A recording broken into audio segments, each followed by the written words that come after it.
So hi hello everyone, আরও একটা নতুন ভিডিও নিয়ে চলে এলাম তোমাদের কাছে। দেখো গাছ ভর্তি কত এঁচড় দেখেছো। হ্যাঁ, গাছটা কেটে ফেলা দেওয়া হবে। হ্যাঁ, ঠিকই শুনেছো, গাছটা কেটে দেওয়া হবে, কিন্তু এখন নয়। এঁচড়গুলো সব হয়ে গেলে তারপরে চলো চট জলদি তোমাদের একটা ছোট্ট এঁচড় রেসিপি দেখিয়ে দিই। কেমন হয়েছে অবশ্যই বলবে কিন্তু, ঠিক আছে।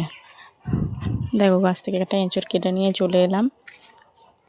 এটা কেটে নিয়ে তারপরে কড়া বসিয়ে দিয়ে চিংড়ি মাছ কটা ভেজে নেওয়া হলো।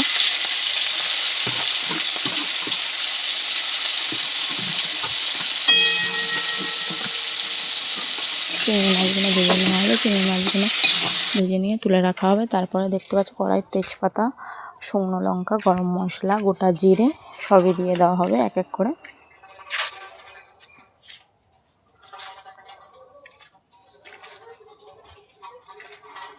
এখানে একটু ভাজা ভাজা হয়ে গেলে, একটু হালকা সেন্ট উঠবে, তারপরে এর উপরে পেঁয়াজ, কাঁচা লঙ্কা, টমেটো দেওয়া হবে।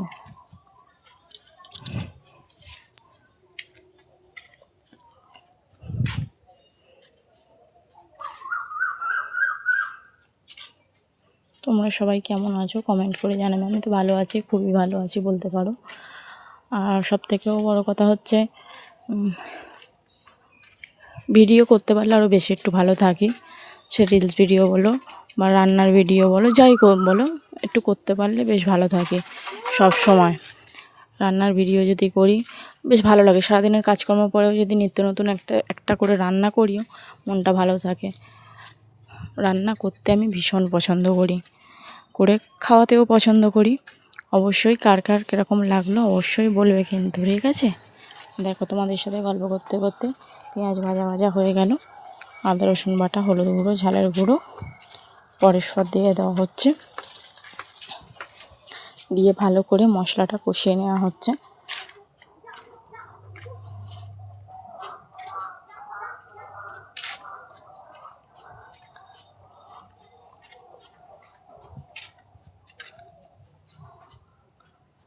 তারপরে এঁচোড় আলু দেখতেই পাচ্ছ, এঁচোড় আলু সিদ্ধ করা ছিল, সেইগুলো দিয়ে দেওয়া হচ্ছে।